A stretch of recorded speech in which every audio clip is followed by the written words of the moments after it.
Hello guys, പത്തരമാറ്റിൻ്റെ ഈ ആഴ്ചത്തെ promo വിശേഷത്തിലേക്ക് സ്വാഗതം. ദേവയാനി നയനയ്ക്ക് പൂജ ചെയ്യുന്നതും പ്രായശ്ചിത്തം ചെയ്യുന്നതെല്ലാം കാണുന്നുണ്ടല്ലോ കനക. അന്നേരം കനകയ്ക്ക് ആദ്യം വിശ്വസിക്കാനൊന്നും ആകുന്നില്ലെങ്കിലും പക്ഷെ പൂജാരിയോട് ചോദിച്ച് കാര്യമൊക്കെ മനസ്സിലാക്കുന്നുണ്ടല്ലോ. അത് കഴിയുമ്പോഴത്തേന് പിന്നെ ഇവരുടെ പുറകെ നടന്ന് ഓട്ടോയിൽ നടക്കുമ്പോൾ ഇവർ തമ്മിലുള്ള സ്നേഹമൊക്കെ കനക കാണുന്നുണ്ട്. അപ്പം കനകയ്ക്ക് ശരിക്കും മനസ്സിലാകുന്നുണ്ട് ഇപ്പം ദേവയാനിയും നയനയും ഭയങ്കര സ്നേഹത്തിലാണെന്നൊക്കെ. എന്നാൽ ഇത് മറ്റുള്ളവരുടെ മുമ്പിൽ ദേഷ്യമായിട്ട് തന്നെയാണ് ഇവർ അഭിനയിക്കുന്നതെന്നും മനസ്സിലാകുന്നുണ്ട് കനകയ്ക്ക്. അന്നേരം കനക നയനയോടാണെങ്കിലും കാര്യങ്ങൾ ചോദിക്കുമ്പോൾ ഒന്നും നയന പറഞ്ഞു കൊടുക്കുന്നില്ലല്ലോ. ഞാനും അമ്മായിമ്മയും തമ്മിൽ അത്ര സ്നേഹത്തിലായി, ഇനി ഞങ്ങൾക്ക് തമ്മിൽ പ്രശ്നമൊന്നുമില്ല എന്നുള്ളതൊന്നും പറയുന്നില്ല. എന്നാൽ ഇതൊന്ന് പറയിപ്പിച്ചിട്ടേ ഉള്ളൂ കാര്യമെന്ന് കനക അങ്ങ് തീരുമാനിക്കുകയാണ്.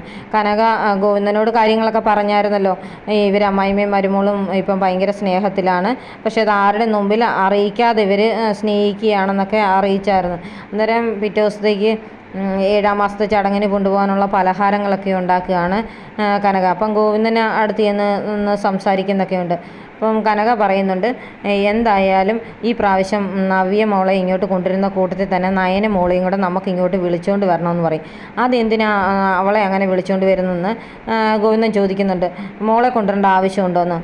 എൻ്റെ ഗോവിന്ദേട്ട, അമ്മായിമ്മയും മരുമോളും തമ്മിൽ ഭയങ്കര സ്നേഹത്തിലല്ലേ, അതൊട്ട് അവർ പുറത്തറിയിക്കുന്നുമില്ല. നമുക്കിതിൻ്റെ സത്യാവസ്ഥ ഒന്ന് അറിയുകയും വേണം. നയനയുടെ ഉള്ളിലിരിപ്പും ദേവയാനിയുടെ ഉള്ളിലിരിപ്പും നമുക്കറിയണം. ദേവയാനി ഇത് ശരിക്കും എല്ലാവരോടും പറയുക തന്നെ ചെയ്യണം. അതിനുവേണ്ടി ഞാൻ ഒപ്പിക്കുന്ന ഒരു ഉപായമാണെന്ന് ഇത് പറയും. എത്ര ദിവസം അമ്മായിമ്മയും മരുമോളും തമ്മിൽ അകന്ന് നിൽക്കാൻ പറ്റും? അതുകൊണ്ട് നമുക്കിവരെ വീണ്ടും ഈ വീട്ടിൽ തന്നെ വിളിച്ചു വരുത്തണം. അതിനുവേണ്ടിയായിട്ടുള്ള ഒരു ട്രിക്ക് അതിൻ്റെ ഇതെന്നും ഗോവിന്ദനോട് കനക പറയുന്നുണ്ട്. മറ്റുള്ളവരുടെ മുമ്പിൽ ഇങ്ങനെ നമ്മളുടെ മോളോട് അഭിനയം കാണിക്കുന്നത് എനിക്കത്രയ്ക്ക് ഇഷ്ടപ്പെടുന്നൊന്നുമില്ല. അതുകൊണ്ട് ആ അഭിനയം എല്ലാം നിർത്തി നമ്മുടെ മോളെ ആ വീട്ടിലെ മരുമോളായിട്ട് ദേവയാനി അംഗീകരിച്ച് ഈ വീട്ടിൽ നിന്ന് വിളിച്ചുകൊണ്ട് പോട്ടെ. അപ്പോൾ എല്ലാവരും അറിയുകയും ചെയ്യുമല്ലോ മരുമോൾക്ക് അമ്മായിമ്മയ്ക്ക് മരുമോളെയും പിരിഞ്ഞിരിക്കാൻ പറ്റാത്ത പരുവത്തിൽ സ്നേഹമാണെന്നൊക്കെ. അതുകൊണ്ട് ഈ അഭിനയം നമുക്ക് നിർത്തിച്ചേ മതിയാവും ഗോവിന്ദേട്ട. ഇവർ തമ്മിൽ എല്ലാവരുടെ മുമ്പിൽ വെച്ച് തന്നെ സ്നേഹിക്കണം. അതിനുവേണ്ടിയാണ് ഞാൻ ഇങ്ങനെ ഒരു പരിപാടി ഒപ്പിക്കുന്നത്. ഗോവിന്ദേട്ടൻ എൻ്റെ ഒപ്പം അങ്ങ് നിന്നേച്ചാൽ മതിയെന്ന് പറയും. നമ്മുടെ നയനമോളാണോ ദേവയാനിക്ക് കരൾ കൊടുത്തെന്നുള്ള കാര്യം ദേവയാനി അറിഞ്ഞോ ഇല്ലയോ എന്നൊന്നും നമുക്കറിയത്തില്ലല്ലോ. അതിൻ്റെയൊക്കെ സത്യാവസ്ഥ നമുക്കറിയണം. ഇനി ദേവയാനി അറിഞ്ഞിട്ടാണ് മകളെ സ്നേഹിക്കുന്നതെങ്കിൽ നമുക്കിതറിയാൻ പറ്റും. നമ്മുടെ മകൾ നമ്മളോട് സത്യം പറയുന്നുമില്ല. അതുകൊണ്ട് നമുക്കിത് ഒന്ന് നോക്കാമെന്ന് പറയും. ഗോവിന്ദൻ പറയുന്നുണ്ട്, നിൻ്റെ ഇഷ്ടം പോലെ ഒക്കെ നടത്തിക്കോളാം. പിന്നീട് കാണിക്കുന്നത് ദേവയാനി നയനയും കൂടെ ഹാളിലെ സെറ്റിലിരുന്ന് ഭയങ്കരമായിട്ട് സംസാരിച്ച് ചിരിച്ചൊക്കെ ഇരിക്കുകയാണ്. നയന സെലക്ട് ചെയ്ത് കൊടുത്ത സാരിയൊക്കെയാണ് ദേവയാനി എടുത്തിരിക്കുന്നത്. ദേവയാനി നയനയും നന്ന സുന്ദരിയായിട്ടൊക്കെ ഒരുങ്ങിയിട്ടൊക്കെ ഉണ്ട്. 7-ാം മാസത്തെ ചടങ്ങ് നടക്കുന്ന ദിവസമാണല്ലോ. ആ സമയത്താണ് കനക അങ്ങോട്ട് കയറി വരുന്നത്. കനക വാതിൽക്കൽ നിന്ന് കാണുന്നുണ്ട് ഇവർ ഭയങ്കര സ്നേഹത്തിൽ സംസാരിക്കുന്നതും ചിരിക്കുന്നതും ഒട്ടി ഇങ്ങനെ ഇരിക്കുന്നതും ഒക്കെ കാണുന്നുണ്ട്. അന്നേരം ഇവർ ആദ്യം കാണുന്നൊന്നുമില്ല കനക കയറി വരുന്നത്. അത് കഴിയുമ്പോഴാണ് ഇവർ കാണുന്നത് കനക വരുന്നത്. അന്നേരം ഇവർ പെട്ടെന്ന് എഴുന്നേൽക്കുന്നുണ്ട്. എന്നിട്ട് ദേവയാനി നയനയുടെ അടുത്തുനിന്ന് കുറച്ചങ്ങ് മാറി നിൽക്കും. എന്നിട്ട് കനകയെ കേൾപ്പിക്കാനായിട്ട് കുറച്ചൊക്കെ അങ്ങോട്ടും ഇങ്ങോട്ടുമൊക്കെ ഉള്ള ദേഷ്യത്തിലുള്ള സംസാരമൊക്കെ സംസാരിച്ച് കാണുമായിരിക്കും. അങ്ങനെ ഇരിക്കുമ്പോഴത്തേനും പക്ഷേ കനകയ്ക്ക് കാര്യം മനസ്സിലാകും. കനക ഇങ്ങനെ ചിരിച്ചുകൊണ്ട് മുഖം ആട്ടുന്നുണ്ട്. എനിക്ക് കാര്യമെല്ലാം മനസ്സിലായി എന്നുള്ള പരുവത്തിൽ. എന്നാൽ ദേവയാനി നയനെ കുറ്റപ്പെടുത്തിയുള്ള പരുവത്തിൽ തന്നെയാണ് സംസാരിക്കുന്നത്. ദേവയാനിക്ക് മനസ്സിലായില്ല കനകയ്ക്ക് കാര്യങ്ങളൊക്കെ മനസ്സിലായിട്ടുണ്ടെന്ന്. നയനയും അങ്ങ് അഭിനയിച്ച് തകർക്കുകയാണ്. അന്നേരം ദേവയാനിയുടെ ഈ സംസാരമൊക്കെ കേട്ടിട്ട് ചിരി വരുന്നുണ്ട് കനകയ്ക്ക്. രണ്ടുപേരും എൻ്റെ മുമ്പിൽ അങ്ങ് അഭിനയിച്ച് തകർക്കുകയാണല്ലേ, ഞാൻ കാണിച്ചു തരുന്നുണ്ട് രണ്ടുപേരും എന്ന് മനസ്സിൽ വിചാരിക്കുന്നുണ്ട് കനക. എന്നിട്ട് എല്ലാവരുമായിട്ട് അകത്തേക്ക് കയറിപ്പോവുകയാണ്. നവ്യയുടെ 7-ാം മാസ ചടങ്ങാണെങ്കിലും അവിക്ക് അങ്ങ് ഭയങ്കര ടെൻഷനാണ്. അനഘ വന്നിട്ടുണ്ടല്ലോ, ഇനി കുഞ്ഞിനെയും കൊണ്ട് ഇങ്ങോട്ടെങ്ങാനും വന്ന് കയറുമോ എന്നുള്ള ടെൻഷനാണ് അവിക്ക്. നാട് നീളെ നടന്ന് പെണ്ണുങ്ങളെ പറ്റിക്കുന്ന പരിപാടിയായതുകൊണ്ട് ആകെ ടെൻഷനില്ലാത്ത ദിവസങ്ങളില്ല അവിക്ക്. അന്നേരം നവ്യ വന്ന് ചോദിക്കുന്നുണ്ട്, ഇന്ന് എൻ്റെ 7-ാം മാസത്തെ ചടങ്ങിൻ്റെ പരിപാടികളൊക്കെ നടക്കുന്ന ദിവസമല്ലേ, നീ ഒന്ന് ഫ്രഷായി ഒരുങ്ങിയൊക്കെ താഴേക്ക് വരുന്നില്ലേ എന്നൊക്കെ ചോദിക്കും. നീ എനിക്ക് മനസ്സമാധാനം താ, ഞാനൊന്ന് വന്നോളാം എന്നൊക്കെ അഭിയും പറയും. എന്നാൽ എത്രയും പെട്ടെന്ന് വാ, വെറുതെ അതും ഇതുമൊക്കെ ഓർത്തിരുന്ന് ബാക്കിയുള്ളവരുടെ ടെൻഷൻ ഇവിടെ കൂട്ടാതെ. മറ്റുള്ളവരുടെ മുമ്പിൽ ഇതൊന്നും കാണിക്കേണ്ട ആവശ്യമൊന്നും ഇല്ലല്ലോ.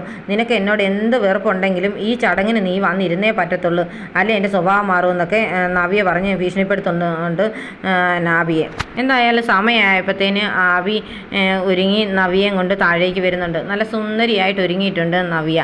അന്നേരം ഇവിടെ താഴെ വന്നു കഴിഞ്ഞിട്ട് പിന്നെ 7ാം മാസ ചടങ്ങുകളൊക്കെ നടക്കുകയാണ്. മുത്തശ്ശനൊക്കെ എത്തിയിട്ടുണ്ട് കേട്ടോ.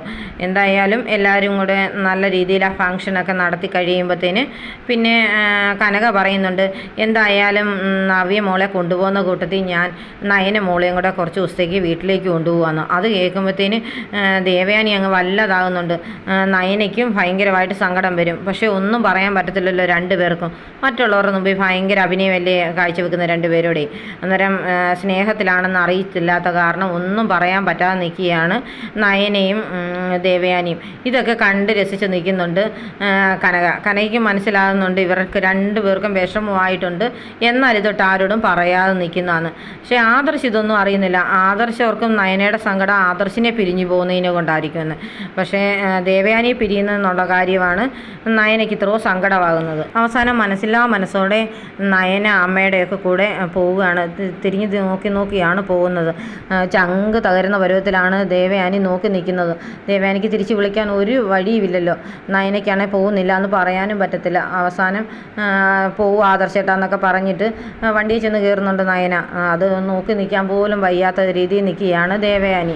ആദർശം ഓർക്കുന്നത് തന്നെ പിരിയാനുള്ള സങ്കടത്തിലാണ് നയന ഇത്രയും ബുദ്ധിമുട്ടി പോകുന്നെന്നോർത്ത് നോക്കുന്നുണ്ട് ആദർശ്. നവ്യയുടെ 7ാം മാസ ചടങ്ങിനൊന്നും അനാമികയും കുടുംബമൊന്നും വന്നിട്ടില്ലായിരുന്നു കേട്ടോ. അവരിരുന്ന് ചർച്ച ചെയ്യുന്നുണ്ട് എങ്ങനെയെങ്കിലും അവിടുത്തെ സ്വത്തൊക്കെ അടിച്ചു മാറ്റണമെന്നേ. അത് മാത്രമേ ഉള്ളൂ അവർക്ക് ചിന്ത. അവിടുന്ന് മാക്സിമം എത്രയോ അടിച്ചു മാറ്റാവോ അത്രയോ അടിച്ചു മാറ്റിയിട്ട് തിരിച്ചു പോരണം തന്നെയാണ് അനാമികയുടെ ആവശ്യം. അതുവരെ എങ്ങനെയും പിടിച്ചു നിൽക്കാൻ പറയുന്നുണ്ട് അച്ഛനും അമ്മയും. എന്തായാലും ആ നവ്യ അങ്ങ് പോയല്ലോ, ഒരു 3-4 മാസത്തേക്ക് ഇനി അവിടെ നിനക്കൊരു സ്വസ്ഥത കാണും. അതുകൊണ്ട് നീ അവിടെ പോയി നിൽക്കണമെന്നൊക്കെ പറയുന്നുണ്ട് മകളോട് വേണുവും രേവതിയും കൂടെ. ഞാൻ പോവുകയൊക്കെ ചെയ്യാം, നയനയും കൂടെ അങ്ങ് പോയാൽ മതിയായിരുന്നൊക്കെയാണ് ശരിക്കും അനാമികയുടെ ആഗ്രഹം. അതൊക്കെ സാധിച്ചോളും. നീ അവിടെ നിന്ന് എങ്ങനെയും ദേവയാനിയെ ചാക്കിട്ട് കുറച്ച് സ്വത്തൊക്കെ അടിച്ച് മാറ്റിക്കൊണ്ട് വാ, അല്ലാതെ നമ്മുടെ കടങ്ങളൊന്നും വീട്ടാൻ പറ്റത്തില്ല എന്നൊക്കെ പറഞ്ഞു കൊടുക്കുകയാണ് വേണു രേവതിയും കൂടെ. നയന പോയതിൻ്റെ സങ്കടം തീരുന്നില്ല ദേവയാനിക്ക്. ഒരുപാട് നേരം ഓർത്തിരിക്കുന്നൊക്കെയുണ്ട് നയനെക്കുറിച്ചൊക്കെ. എന്നിട്ട് അവസാനം അങ്ങ് വിളിക്കുകയാണ് കനകയെ. എന്നിട്ട് കനകയോട് പറയുന്നുണ്ട്, എൻ്റെ മോന് അവളെ കാണാതിരിക്കാനൊന്നും പറ്റത്തില്ല, അതുകൊണ്ട് നീ അവളെ വിളിച്ചുകൊണ്ട് പോയത് ശരിയായില്ല, നിങ്ങൾ അവളെ ഇങ്ങ് വിടണമെന്ന് പറയും. അതിൻ്റെ ആവശ്യമൊന്നുമില്ല, ആദർശമോൻ അത്ര പ്രശ്നമുള്ളതായിട്ട് എനിക്ക് തോന്നിയിട്ടില്ല. പിന്നെ ഈ വീട്ടിൽ നിന്ന് എൻ്റെ മകളെ അങ്ങോട്ട് വിട്ടെന്ന് പറഞ്ഞാലും ആദർശമോൻ അവളെ പിന്നീടൊക്കെ സ്നേഹിച്ചായിരുന്നു. പക്ഷേ ആ വീട്ടിലെ അമ്മായിയമ്മ അവളെ അംഗീകരിക്കുന്നില്ലെങ്കിൽ പിന്നെ അവിടെ കടിച്ചു തൂങ്ങി കിടക്കുന്നത് കൊണ്ട് ഒരർത്ഥമൊന്നുമില്ലല്ലോ. അതുകൊണ്ട് ഞാൻ എൻ്റെ മോളെ ഇങ്ങ് കൊണ്ടുപോകുന്നതാണ്, ഇനി അവൾ ഇവിടെ നിൽക്കട്ടെ എന്നൊക്കെ പറയും. ആദർശമോന് അതിന് പ്രശ്നമൊന്നും ഉണ്ടായിരിക്കുകയില്ല എന്ന് പറയും. അന്നേരം കനകയ്ക്ക് ഇങ്ങനെയൊക്കെ പറയുന്നത് കേൾക്കുമ്പോഴത്തേന് ദേവയാനിക്ക് അങ്ങ് സങ്കടം വരുന്നുണ്ട്. ഒന്നും പറയാനും പറ്റുന്നില്ല. ദേവയാനി നയനെ ഇങ്ങോട്ട് വിടണമെന്ന് പറയണമെന്ന് പല പ്രാവശ്യം ഓർക്കുന്നുണ്ട്, പക്ഷേ ഒന്നും പറയുന്നില്ല. ദേവയാനി കനകയെ വിളിക്കുന്നതൊക്കെ കേട്ടുകൊണ്ട് അടുത്ത് തന്നെ നിൽപ്പുണ്ട് നയനയ്ക്ക്. പക്ഷെ പറയണമെന്നുണ്ട്, അമ്മ ഞാനങ്ങ് വീട്ടിൽ പോവുകയാണെന്നൊക്കെ. പക്ഷേ കനക സംസാരിക്കുന്ന കേൾക്കുമ്പോൾ ഒന്നും പറയാൻ പറ്റത്തില്ല. എന്തിനാ പോകുന്നതെന്ന് ചോദിച്ചു കഴിഞ്ഞാൽ പിന്നെ ഇവർ തമ്മിൽ സ്നേഹത്തിലായെന്നുള്ള കാര്യം പറയേണ്ടി വരികയില്ലേ. അത് കാരണം പറയാനും പറ്റുന്നില്ല. എന്നാൽ പോകാനോട്ട് മനസ്സുമുണ്ട്. എന്ത് ചെയ്യണമെന്നറിയാതെ അങ്ങ് വിഷമിച്ച് നിൽക്കുകയാണ് നയനയാണ് പറഞ്ഞത് ദേവയാനിയോട്, അമ്മ വിളിച്ചൊന്ന് സംസാരിക്കുക. അമ്മ പറയുകയാണ് ഞാൻ അന്നേരം തന്നെ അങ്ങ് വന്നോളാമെന്നൊക്കെ. അപ്പോൾ കനകയോട് അതുകൊണ്ടാണ് ദേവയാനി ഇങ്ങനെ വിളിച്ച് ആദർശിന് വേണ്ടി നയനെ അങ്ങ് പറഞ്ഞു വിടണമെന്നുള്ള പരുവത്തിൽ പറയുന്നത്. പക്ഷേ ദേവയാനി ഇവിടെ വരാതെ നയനെ വിടത്തില്ല എന്നുള്ള രീതിയിൽ തന്നെയാണ് കനക നിൽക്കുന്നത്. കാരണം ഈ പ്രാവശ്യം പഴയതുപോലെയുള്ള പ്രശ്നങ്ങളൊന്നും ഇല്ലല്ലോ. ഇവർ തമ്മിൽ സ്നേഹത്തിലാണെങ്കിൽ കനക വന്ന് കാര്യങ്ങൾ പറഞ്ഞു തന്നെ കൊണ്ടുപോകണം. അതിനു വേണ്ടിയാണ് നയനയെ പിടിച്ചു നിർത്തിയിരിക്കുന്നത് കനക. ദേവയാനി ആദർശിനോടും പറയുന്നുണ്ട് ചെന്ന് നയനെ വിളിച്ചുകൊണ്ട് വരാനായിട്ട്. പക്ഷേ ആദർശ് പറയും എന്തൊക്കെയാണെന്ന് പറഞ്ഞാലും അവൾ അവിടെ വീട്ടിലല്ലേ നിൽക്കുന്ന അമ്മേ, എനിക്ക് വേണമെങ്കിൽ എപ്പം പോയി വേണേലും അവളെ കാണാമല്ലോ, അവൾ അവിടെ അമ്മയുടെ അച്ഛൻ്റെയൊക്കെ കൂടെ 2-3 ദിവസം നിൽക്കട്ടെ എന്ന രീതിയിലാണ് ആദർശ് പറയുന്നത്. പക്ഷേ അന്നേരം ദേവയാനിക്ക് അങ്ങോട്ട് കടുപ്പിച്ച് പറയാനും പറ്റുന്നില്ല. എനിക്ക് ഇപ്പം നയനമോളെ കാണാതിരിക്കാൻ പറ്റത്തില്ലെന്ന് പറയാൻ പറ്റത്തില്ലല്ലോ. അത് കാരണം മാക്സിമം പ്രസ് ചെയ്യുന്നുണ്ട് ആദർശിനോട്, നയനെ വിളിച്ചോണ്ട് വാ എന്ന് പറഞ്ഞ്. പക്ഷേ ആദർശ് അവൾ അവിടെ നിൽക്കട്ടെ എന്നുള്ള രീതിയിൽ തന്നെയാണ് സംസാരിക്കുന്നത്. അമ്മയ്ക്കാണെങ്കിലും അവളെ കാണുന്നത് ഇഷ്ടമല്ലല്ലോ. അപ്പോൾ പിന്നെ ഞാൻ അവളെ വിളിച്ച് ഇങ്ങോട്ട് കൊണ്ടുവന്ന് കഴിഞ്ഞാൽ പിന്നെ അമ്മയുടെ മനസ്സമാധാനം പോകത്തില്ലേ എന്നൊക്കെ രീതിയിലാണ് ആദർശ് സംസാരിക്കുന്നത്. പക്ഷേ ഇതൊക്കെ ഇവരുടെ അഭിനയമാണെന്നുള്ള കാര്യം ആദർശ് അറിയുന്നില്ലല്ലോ. ദേവയാനി എന്ന് മുത്തശ്ശനോടും മുത്തശ്ശിയോടും ഒക്കെ പറയുന്നുണ്ട്, നയനെ എന്തിനാ അവിടെ വീട്ടിൽ നിർത്തിയിരിക്കുന്നത്, ഇനി വിളിച്ചുകൊണ്ട് വരത്തില്ലേ, അവൾ എന്തിനാ അവിടെ പോയി നിൽക്കുന്നത്, ഇവിടെ ആദർശിന് ആവശ്യമുള്ളതല്ലേ, ഓരോ കാര്യങ്ങൾക്കും പിന്നെ ഓഫീസിലൊക്കെ പോകണ്ടേ എന്നുള്ള രീതിയിലൊക്കെയാണ് സംസാരിക്കുന്നത്. പക്ഷെ അവർ പറയും നിനക്ക് അവളെ കാണുന്നത് ഇഷ്ടമല്ല, അവൾ ഇവിടെ നിൽക്കുന്നതും ഇഷ്ടമല്ല, അപ്പം പിന്നെ അവൾ അവിടെ വീട്ടിൽ നിൽക്കട്ടെ, മോള് കുറച്ച് ദിവസം അവളുടെ അമ്മയുടെ അച്ഛൻ്റെയൊക്കെ കൂടെ നിന്നിട്ട് വരുന്നെങ്കിൽ വന്നാൽ മതി എന്നുള്ള രീതിയിലാണ് ഇവർ സംസാരിക്കുന്നത്. അപ്പോൾ അവിടെയും ഒന്നും പറയാൻ പറ്റത്തില്ലാത്ത അവസ്ഥയിലാണ് ദേവയാനി. അവരോട് നേരിട്ട് പറയാൻ പറ്റത്തില്ലല്ലോ എനിക്ക് സത്യങ്ങളെല്ലാം മനസ്സിലായി എന്നുള്ള രീതിയിൽ. അത് സംസാരിക്കാൻ പറ്റാത്ത കാരണം ദേവയാനി അങ്ങ് ഓരോരുത്തരുടെ അടുത്ത് എന്ന് പറയുന്നുണ്ട്. ജയനോടും പറയും ഇങ്ങനെ ആദർശിന് വയ്യാഴികയൊക്കെ ഉള്ളതല്ലേ, അപ്പം പിന്നെ ആദർശിന് കൂട്ട് വേണ്ടതല്ലേ, അവളപ്പോൾ അവിടെ വീട്ടിൽ പോയി നിൽക്കുന്നത് ശരിയാണോ എന്നൊക്കെ ചോദിക്കും. എന്തായാലും ആദർശിന് കുഴപ്പമില്ലെങ്കിൽ പിന്നെ അവൾ അവിടെ വീട്ടിൽ കുറച്ച് ദിവസം നിൽക്കട്ടെന്ന് ജയനും അങ്ങ് പറയും.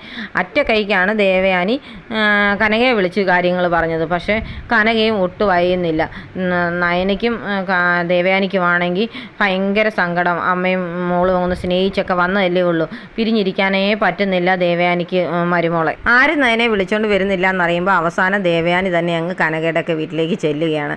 എന്നിട്ട് നന്ദാവനത്തിൽ ചെന്ന് എല്ലാവരോടും പറയുകയാണ്, എനിക്ക് നയനമോളെ കാണാതിരിക്കാൻ പറ്റത്തില്ല, ഞാൻ എൻ്റെ മോളെ പോലെയാണ് കരുതുന്നത്, കാരണം സത്യങ്ങളെല്ലാം ഞാൻ അറിഞ്ഞായിരുന്നു, എനിക്ക് കരൾ തന്ന് എൻ്റെ ജീവൻ നിലനിർത്തിയത് എൻ്റെ പൊന്നു മോളാണെന്നുള്ള കാര്യം എനിക്ക് മനസ്സിലായി, അത് കാരണം ഇനി എൻ്റെ മോളെയും കൊണ്ടേ ഞാൻ പോകത്തുള്ളെന്ന് പറയും. അല്ല മോളില്ലാതെ എനിക്ക് ആ വീട്ടിൽ കഴിയാനേ പറ്റത്തില്ലെന്നൊക്കെ പറയുന്നുണ്ട്. അന്നേരം കനക പറയും എന്നാൽ ഒരു ദിവസം മോളുടെ കൂടെ ഇവിടെ താമസിച്ചേച്ച് പോയാൽ മതിയുമ്പോൾ പറയുമ്പോഴത്തേന് ദേവയാനി അവിടെ ഒരു ദിവസം തങ്ങുകയാണ്. ഇവരെല്ലാമായിട്ട് സന്തോഷത്തോടെയാണ് ദേവയാനി അവിടെ കഴിയുന്നത്. നന്ദുവിനോടും നല്ല സ്നേഹത്തിലാണ് ദേവയാനി ഇടപഴകുന്നതൊക്കെ. എന്നിട്ട് പറയുന്നുണ്ട്, മോളെ അനാമികയ്ക്ക് പകരം എൻ്റെ മോളായിരുന്നു അവിടെ വന്ന് കയറിയിരുന്നെങ്കിൽ എൻ്റെ അനിമോന് ഭയങ്കര സന്തോഷമായേനും. ഇതിപ്പം ഞാൻ അറിഞ്ഞില്ലായിരുന്നല്ലോ, അന്നത്തെ എൻ്റെ അവസ്ഥയ്ക്ക് ഞാനതൊന്നും അംഗീകരിച്ചും തരത്തില്ലായിരുന്നു, പക്ഷേ നിങ്ങളുടെ സ്നേഹം ഞാൻ അറിഞ്ഞില്ലായിരുന്നു. ഇപ്പോൾ അത് ഓർക്കുമ്പോൾ എനിക്ക് ശരിക്കും ബുദ്ധിമുട്ടുണ്ട്, അനിയുടെ ജീവിതം ഇങ്ങനെ ആയിപ്പോയതിൽ. ഇനി എന്തായാലും എന്നെങ്കിലും അനിയുടെ ജീവിതത്തിൽ നിന്ന് അനാമിക പോവുകയാണെങ്കിൽ മോള് തന്നെ ആ സ്ഥാനത്തേക്ക് വരണമെന്നും ദേവയാനി നന്ദുവിനോട് പറയുന്നുണ്ട്. കനക ഉണ്ടാക്കിയ ഫുഡൊക്കെ വളരെ രുചിയോടുകൂടി കഴിക്കുന്നുണ്ട് ദേവയാനി.